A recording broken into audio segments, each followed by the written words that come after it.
Quiero en esta hermosa mañana saludar a nuestros hermanos de YouTube. ¿Cuántos están recibiendo los mensajes y los están compartiendo? Son una bendición, ¿verdad? Son una bendición que Dios está haciendo y dando. Así que en el nombre de Jesucristo, como iglesia, le damos un fuerte aplauso al Señor por su vida, por usted, en el nombre de Jesús. Amén. Y hoy quiero hablarle a todos aquellos que han sido llamados al ministerio. ¿Cuántos de aquí han sido llamados al ministerio? Yo solo estoy haciendo una pregunta, usted está libre de responder. ¿Cuántos de los que estamos aquí hemos sido llamados al ministerio? Quiero hablarle a todos aquellos a los cuales Dios les ha dado un don para administrar y servir en su iglesia. ¿Cuántos de esos hay aquí? Quiero hablarle a todos aquellos que de alguna manera se están preparando en su llamado. ¿Cuántos nos estamos preparando? A los que sirven y quieren seguir sirviendo en la obra del ministerio. Hoy quiero hablarle a los seguidores de Cristo. ¿Cuántos seguidores de Cristo hay aquí? Y es que es importante mencionar que todos los que decidieron seguir a Jesús, todos tienen un llamado particular en su obra. No hay ni uno que se escape. El Señor, cuando nos llamó a su reino, nos llamó para ser miembros activos dentro de su reino, no miembros pasivos. No nos llamó para solamente sentarnos y escuchar y vivir cada domingo con la prédica y escuchar. Y es parte primordial de la vida cristiana congregarse, amén. ¿Qué dice la Biblia? No dejando de congregarse como algunos tienen por costumbre. Dios nos llama a adorar en comunidad. ¿Cuántos se deleitaron hoy en la alabanza y adoración? A escuchar la palabra, a reflexionar y a compartir en la hermandad. Eso es parte muy importante de la vida cristiana. Pero no es todo lo que Dios ha determinado para nosotros. El Señor nos mandó a ser hacedores de la palabra. Diga conmigo, hacedores de la palabra. El Señor nos mandó a hacer. ¿Y dónde encontramos eso en la Biblia? Santiago capítulo 1, versículo 22. Puede buscarlo conmigo. Santiago capítulo 1, versículo 22. Un versículo que muchos conocemos. Y dice, sean hacedores de la palabra y no solamente oidores que se engañan a sí mismos. Ya empezó caliente la prédica. Sean hacedores de la palabra y no solamente oidores que se engañan a sí mismos. Así que la palabra nos enseña que debemos poner en práctica todo lo que nos ha dejado.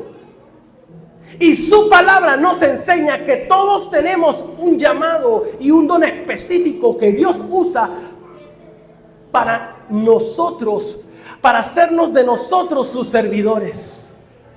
Dile a tu hermano, tú tienes un don. Tú tienes un don. Tú tienes un ministerio. Tú tienes un llamado. ¿Dónde están los jóvenes aquí? Los jóvenes. Los de espíritu joven.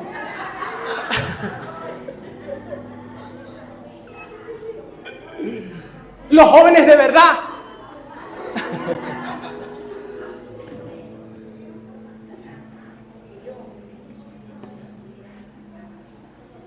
Tú tienes un don de Dios. Y este llamado puede ser a servir, a enseñar. ¿Cuántos les gusta enseñar? Adorar, animar a otros, a liderar, o otras áreas de servicio. Todos hemos sido llamados, amén. Todos Todos tenemos un llamado de Dios, según Romanos 12, 6, 8 y 1 Corintios 12, del 4 al 11. Pero la palabra de Dios nos enseña que todos tenemos un llamado general, varios llamados generales, pero también llamados específicos. Miren lo que acaba de decir, llamados generales y llamados específicos. Y entre los llamados generales que nos hace el Señor por medio de su palabra están los siguientes. Miren el llamado para todos, amén. Nos metemos todos aquí. Tenemos el llamado de creer en Jesús como Señor y Salvador y recibir el perdón de los pecados y vida eterna.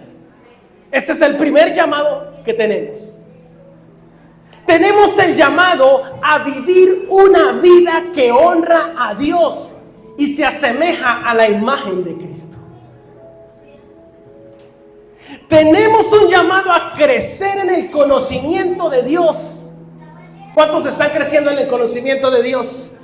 Desarrollar un carácter cristiano y resistir el pecado. Tenemos un llamado a usar los dones y talentos que Dios ha dado para servir a otros y construir el reino de Dios. Tenemos un llamado a amar a Dios y amar al prójimo. Tenemos un llamado a ser discípulos. ¿Qué dijo Jesús antes de irse? A ver, si tienen chance, ¿no? Si por si acaso, y me echan una ayudadita ahí, ¿no? Vayan y hagan discípulos. No, dijo, a ver, todos los que son mis seguidores, id y haced discípulos. Tenemos un llamado a orar. Oremos sin cesar. Tenemos un llamado a servir. Sirvámonos los unos a los otros. Tenemos el llamado a ser parte de la comunidad de creyentes.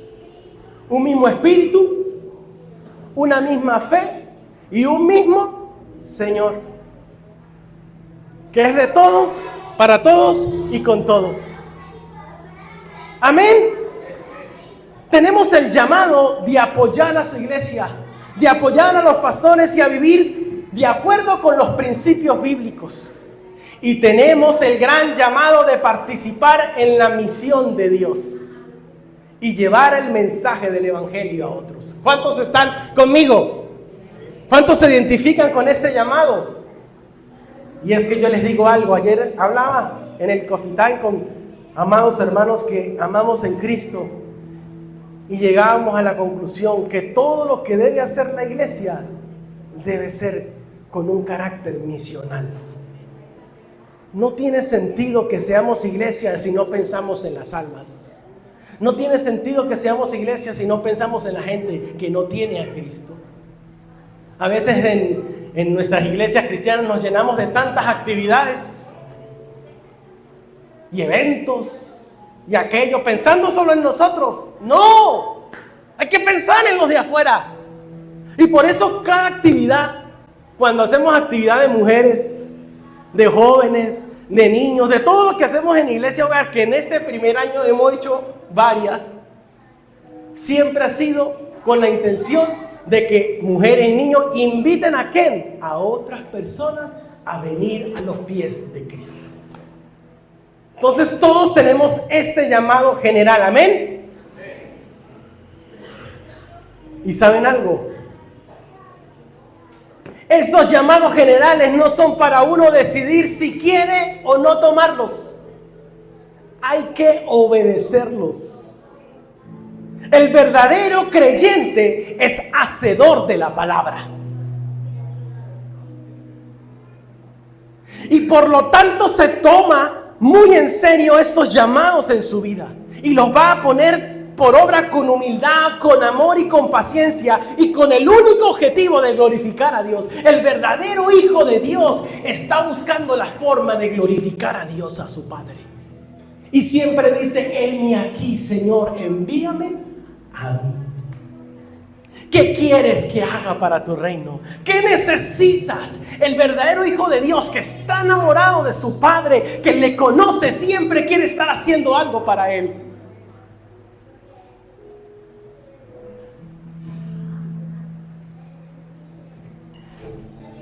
¿Cuántos de esos hay aquí? Entonces todos nosotros hemos sido llamados, mis queridos hermanos, todos hemos sido llamados al ministerio de una u otra forma. Ahora, algunos a pastores. Algunos son llamados a pastores. Puede ser que entre ustedes hayan varios llamados a pastores. Ya lo son algunos. Otros son llamados. No sabemos. Otros son llamados a ser evangelistas. Los evangelistas como mucho mejor, ¿no? ¿Qué hace el evangelista? Según lo que nosotros tenemos en nuestra mente. Lo que pasa es que a veces nosotros acomodamos la palabra a lo que nosotros creemos. Y pensamos que el evangelista, según nuestra mentalidad hoy, 2025, es aquel que llega a la iglesia, predica o a la convención a tal, y así como predicó se fue. Le dieron la ofrendita y hágale. Y el que queda con los chicharrones en la iglesia, ¿quién es? El pastor. Pero yo no creo que ese haya sido el evangelista que dice Pablo en Efesios. No, papá.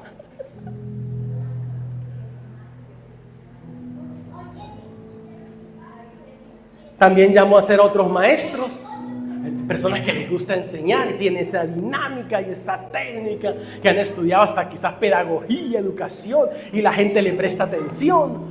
Hermano, yo les digo algo, un maestro que no le presten atención, hermano, reconsidere su don. Todo el mundo aburrido ahí, hermano, ¿qué está pasando? Porque el que tiene ese don de enseñanza, de maestro, Dios le da la capacidad de captar la atención del público para glorificarle a Él. Amén. Otros son administradores, tienen esa capacidad gerencial. Y eso se necesitan dentro de la iglesia. Gente con una mentalidad de una estructura gerencial en el sentido bueno de la palabra. La administración, el orden, aquello, vamos a llevar esto así, cómo va en el tema de la consolidación, los hermanos, la lista. Otros son servidores natos. Eso usted no tiene que decirle que sirva. Eso usted tiene que decir, hermano, ya deje de estar sirviendo tanto. Siempre están ahí. ¿Qué hacemos, pastor? Y cuéntenme. No necesitan que les diga.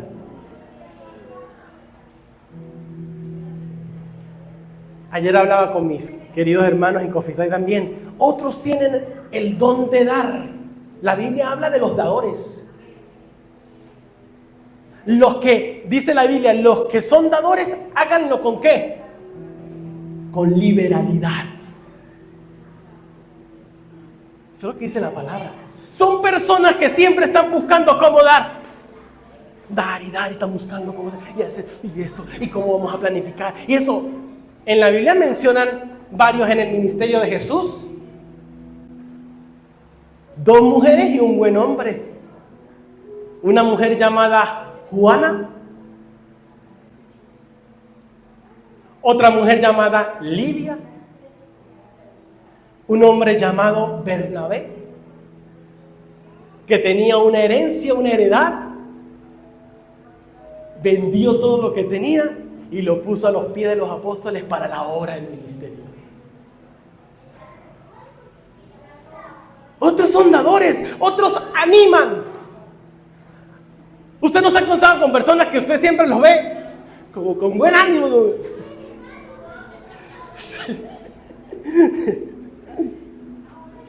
Se mantiene como la chiripiorca. Siempre está, hermano, bendecido, prosperado, en victoria. Y usted llega así como que, hermano, usted me anima con su sonrisa, con su buena onda. Anima, anda la mano, aconseja. Otros ayudan, otros enseñan. Pero todos tenemos un don de Dios. La pregunta es, ¿usted ha pensado cuál don tiene usted? ¿Cuál es el llamado? ¿Cuál es el ministerio? Todos hemos sido llamados con dones. Todos tenemos talentos específicos en el cuerpo de Cristo, pero no para halago propio, sino para la edificación de la iglesia. No tengo los... Ay, Dios mío. Porque a veces buscamos los dones mejores, interpretamos mal la Biblia, ¿no? Pablo dice, busquen los dones mejores. Yo voy a buscar esos que me vean. Pero el don de intercesión nadie lo quiere, ¿no? Donde nadie lo ve. Donde le toca meterse allá a la puerta, doblar rodillas por los hermanos. No, eso es como muy... Dirían en mi tierra san cristobalense, no sé si es aquí, pero voy a intentarlo. Ese don es como muy chinchurria para mí. No, yo quiero la enseñanza, el pastor, el que se para ahí, lo ven, el que está... No, mis hermanos, todos tenemos un don. Y Pablo nos enseña que no hay uno mejor que otro. No, todos los dones son importantes y son para la edificación de la iglesia. Amén. Así que hoy quiero, basado en esto, amados seguidores de Cristo, quiero hablarle a todos aquellos que han sido llamados a su obra. Ahora sí pregunto, ¿cuántos han sido llamados a su obra y a su reino? Todos nosotros, amén. Y hoy quiero animarlos con este mensaje a aferrarse firmemente al llamado de Dios en sus vidas. Miren la palabra que uso, aferrarse. ¿Qué es aferrarse? ¿Qué significa cuando alguien se aferra a algo? Cuando el hijo no lo quiere soltar a usted, ¿no? Padre, hasta que no me deje el pirulín no te suelto.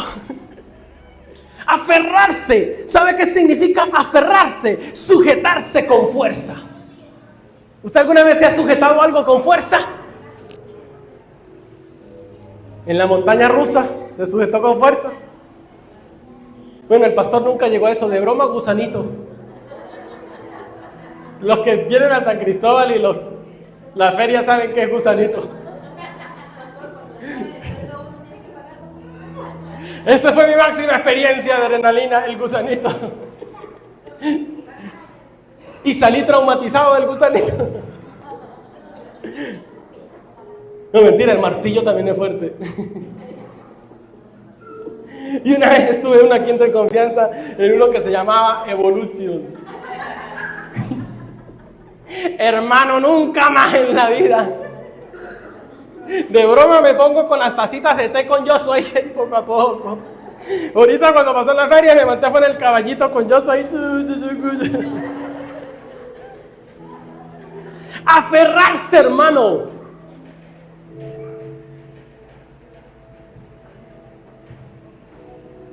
¿Saben algo? Yo les cuento algo rápidamente aquí, una anécdota. Mi esposa sí confía en mí. Estábamos en Bogotá, luchando allá en Bogotá. Se nos dio una oportunidad y sacamos una moto.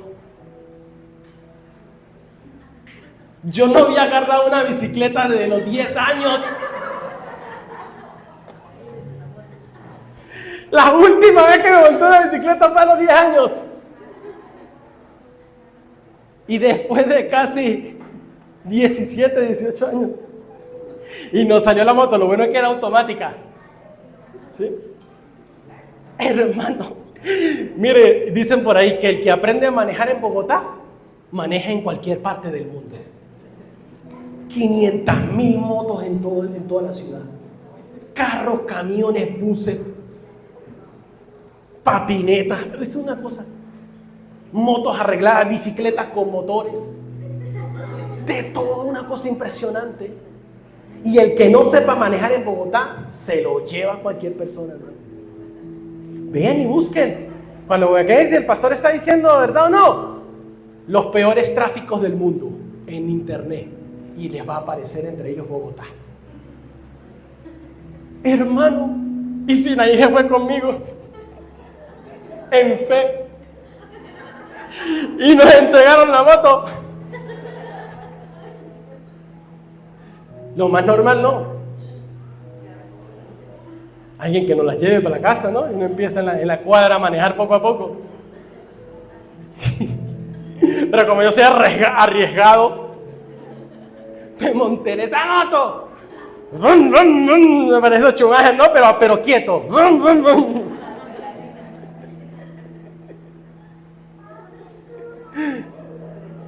Y hermano, la casa quedaba como a 15 kilómetros.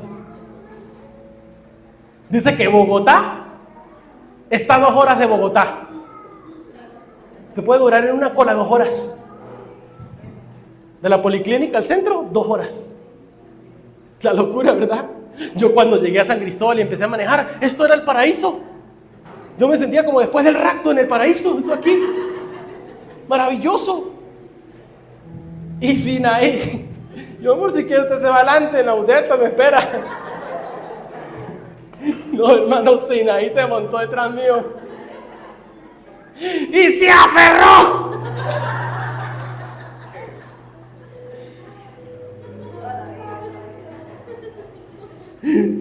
Eso no es mentira, la verdad, un ejemplo. Se aferró, se sujetó con fuerza. Y arranque. A 5 kilómetros, pero llegamos. Eso se hacía la moto así.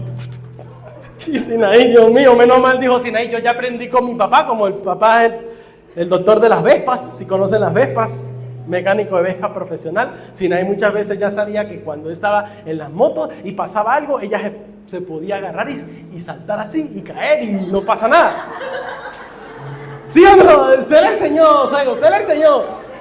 Ella la sabía la vuelta, el que no la sabía era yo. Hermano, y esa hermana se aferró. Y esta hermana.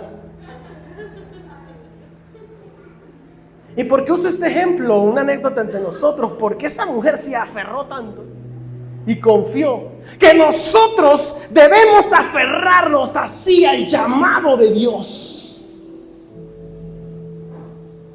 Aferrarse al llamado. ¿Y saben por qué? Porque el ministerio es un permanente desafío.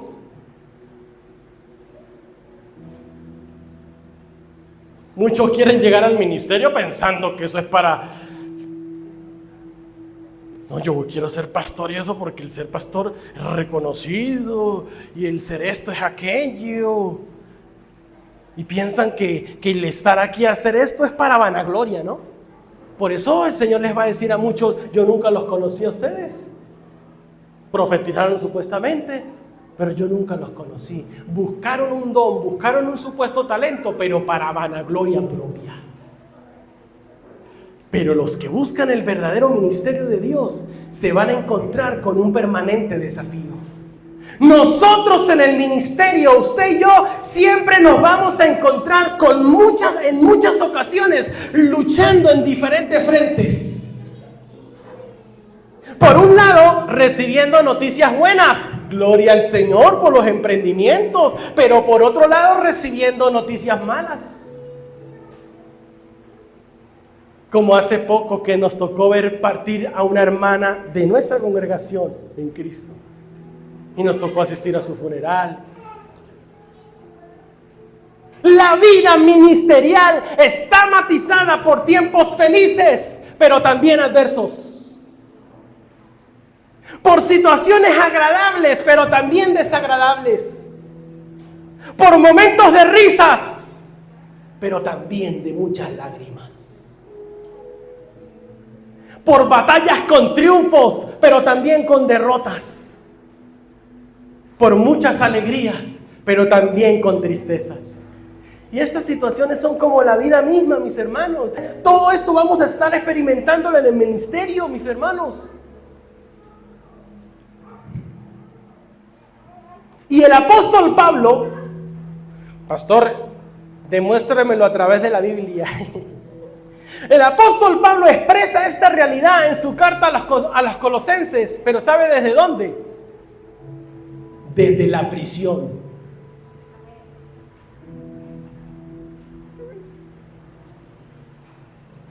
Allá, encanado en la prisión, escribiéndole a los colosenses. Y cuando él está escribiendo esta carta, cuando usted ve el contexto de Colosense, él está escribiendo porque las enseñanzas de los falsos maestros estaban amenazando la firmeza de los creyentes. Y Pablo escribe esta epístola para exhortarlos a aferrarse a Cristo y para denunciar el error de la llamada herejía de Colosas. Y escribe esta epístola para exhortarlos a aferrarse al Señor, así como nosotros nos está llamando el día de hoy.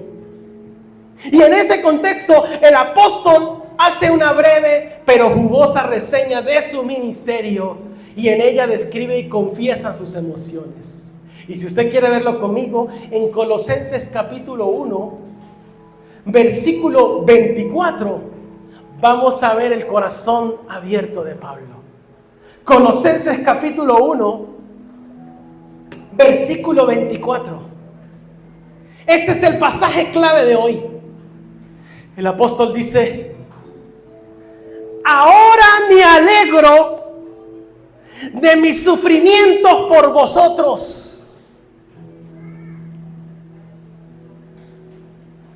¿Estamos entendiendo lo que está diciendo Pablo ahorita? Ahora me alegro de mis sufrimientos por vosotros. Uy, Dios mío. ¿Cómo así?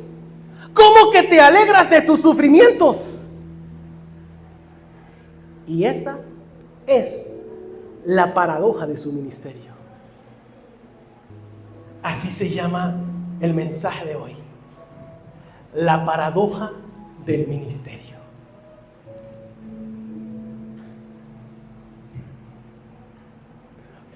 Pablo sufre, pero se alegra. Pablo se regocija, pero también padece.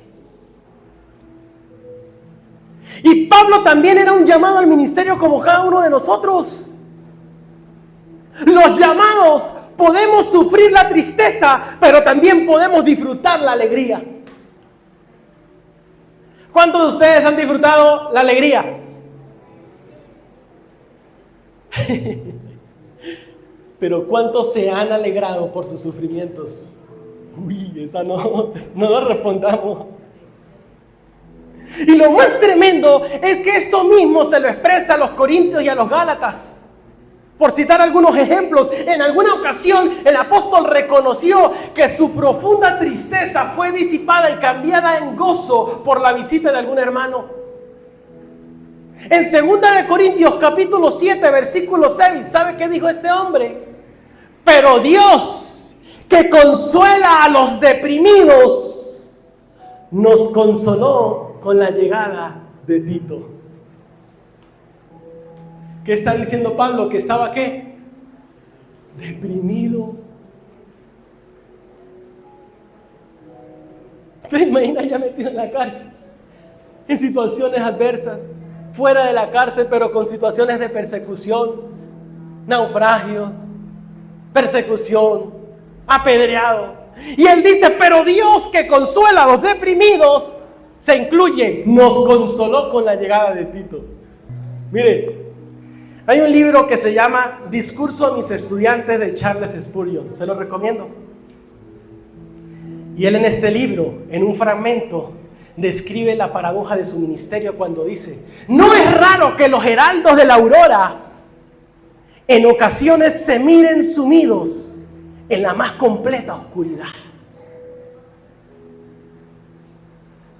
Cuando puedan estudiar la vida de Charles Spurgeon, se la recomiendo, el príncipe de los predicadores. No es raro que los heraldos de la aurora, ¿sabe de quién está hablando? De nosotros. En ocasiones se miren sumidos en la más completa oscuridad. Nosotros, mis queridos hermanos, pastores y ministros, día a día estamos predicando la buena nueva de Cristo en medio de circunstancias adversas y en medio de las malas noticias que hay a nuestro alrededor, pero también dentro de la iglesia. Nosotros sufrimos la tristeza, por ejemplo, cuando los miembros faltan a los servicios con preocupante frecuencia.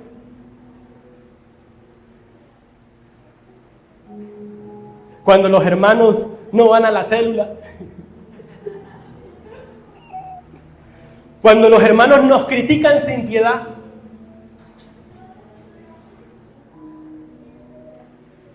Ese pastor con ese fashion que se puso hoy, eso no es bíblico.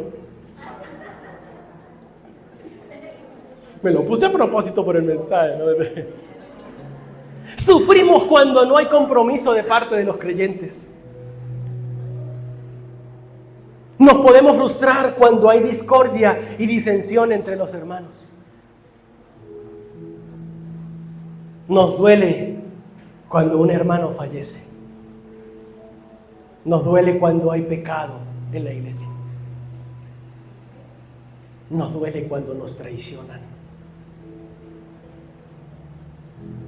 Cuando no se puede cumplir con los compromisos monetarios en el ministerio. Y sobre todo, cuando de alguna manera experimentamos alguna forma de persecución. Todo esto, mis hermanos, sin tomar en cuenta los desafíos personales que se presentan a nivel familiar.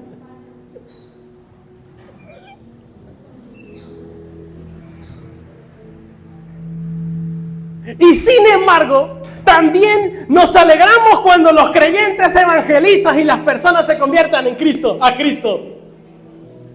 Nos alegramos cuando la iglesia evidencia un amor por conocer la palabra. Nos alegramos, nos produce un profundo gozo ver que el evangelio es entendido y aplicado en la vida de los creyentes. ¡Qué gozo, qué alegría! Cuando hermanos dicen, pastor, quiero estudiar en el instituto bíblico, quiero aprender, quiero crecer. Y aleluya. Nos alegramos cuando vemos a los hermanos crecer en el carácter de Cristo.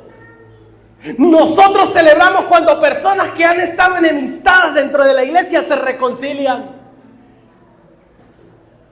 Antes estaban que se daban y ahora son uña y mugre. Ahí juntos. ¡Qué alegría y gozo! Nos alegramos cuando los hermanos crecen en su devoción por Dios. Llegan como limón amargo a la iglesia y Dios los transforma y después cantan, gozan, se alaban, aleluya, gloria a Dios. Son libres. ¡Qué gozo, hermanos! Nos gozamos cuando aquellos que estaban indiferentes ahora demuestran un deseo de comprometerse con el ministerio. Nos gozamos sobre todo cuando Dios es glorificado en medio de su pueblo.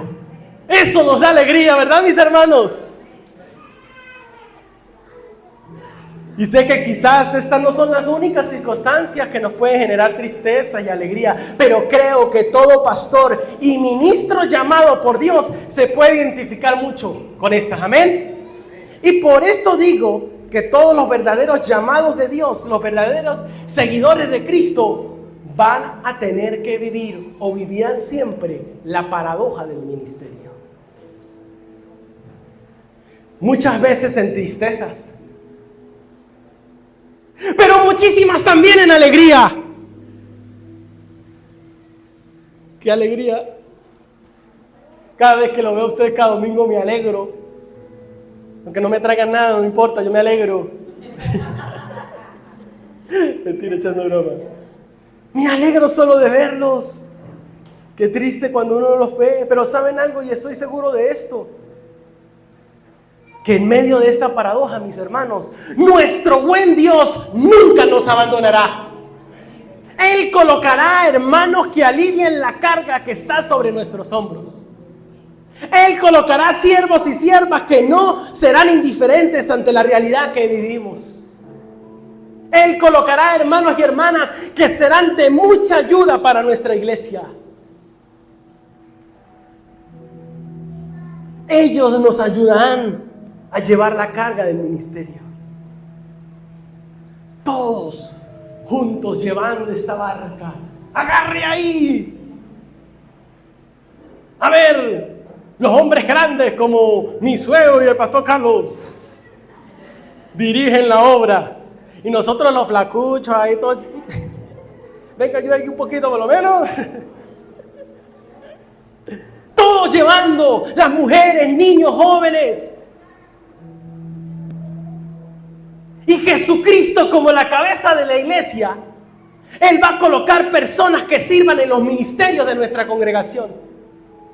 Él va a colocar hermanos y hermanas que servirán con excelencia.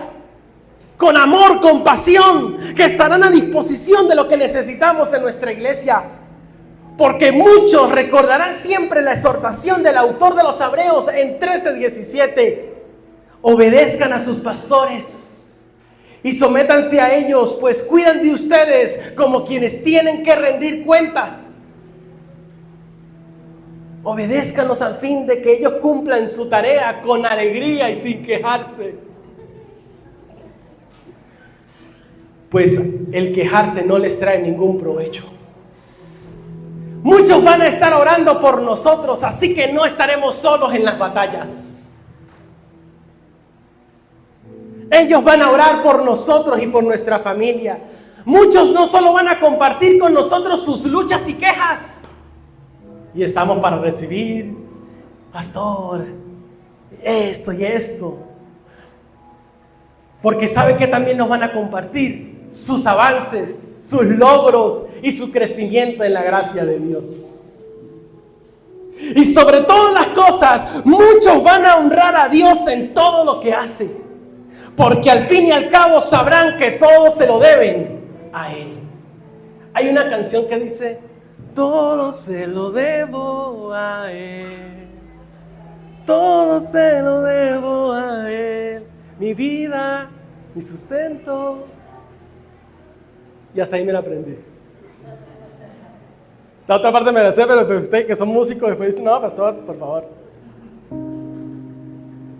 Así que mis queridos hermanos, pastores y llamados por Dios, quiero que ustedes me permitan terminar este mensaje con estas palabras. Yo deseo que usted hoy se vaya de aquí recordando siempre 3 verdades que les voy a decir rápidamente. Mucha atención. Primeramente, no olvidemos que la iglesia es de Cristo. No es la iglesia del pastor Guillermo. No es la iglesia de los líderes y servidores. Esta iglesia es de Cristo. Y Él pagó el precio por ella. Y es cierto que Dios nos ha dado y nos dará el gran privilegio y la responsabilidad de pastorear, dirigir y servir en su grey. Pero recordemos que nosotros no somos el salvador de su iglesia. Él la redimió. Él es el quien la edifica. Él es el quien la sustenta. Y Él cuidará de ella mejor que nosotros.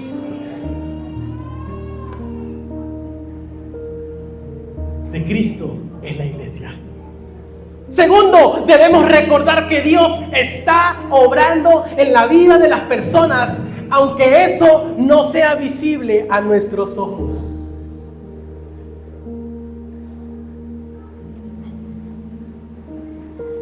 Nosotros como humanos decimos: uy, ¿hasta cuándo estaré con vosotros?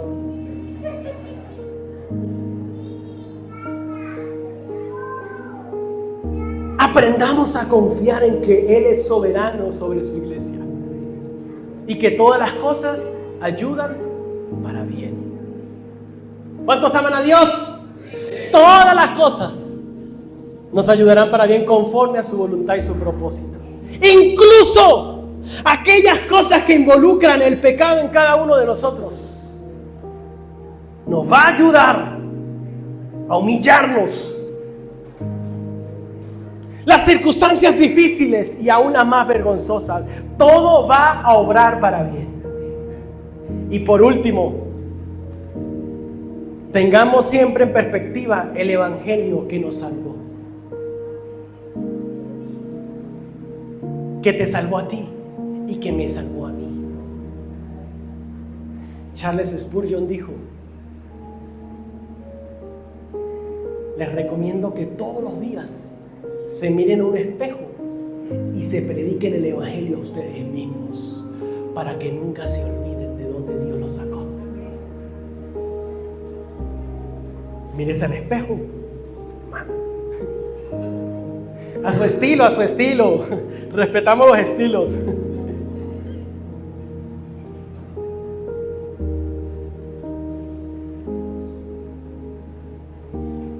Que las más profundas emociones en nuestras vidas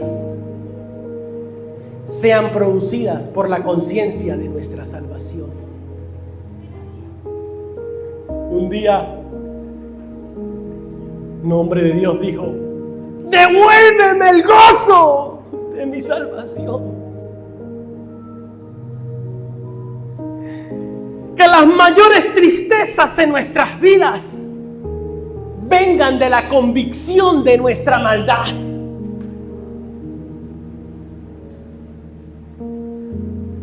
Que el dolor más profundo en nuestra vida sea el que nos causa nuestro pecado.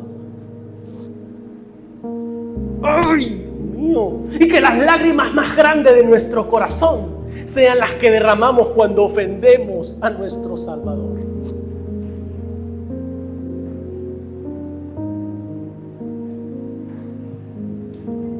Pero también que las mayores alegrías provengan de saber que hemos sido redimidos del pecado, que tenemos nueva vida, que hemos sido declarados justos, que somos hijos de Dios, que Él está obrando en nosotros y que nada nos podrá separar de Él,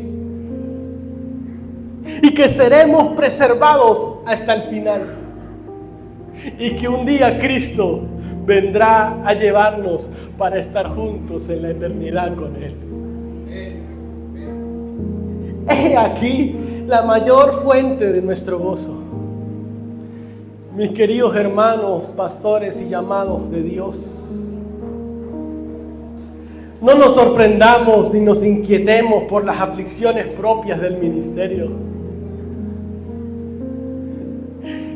porque para esto estamos puestos, según 1 Tesalonicenses 3:3. Y recordemos que las mismas experiencias que sufrimos también los padecen otros siervos en otras partes del mundo, según 1 de Pedro 5:9. Así que no desmayemos, pues Él está con nosotros. Y recordemos siempre que estas pruebas no se comparan con la recompensa eterna y que ellas nos preparan para la eternidad. Amén.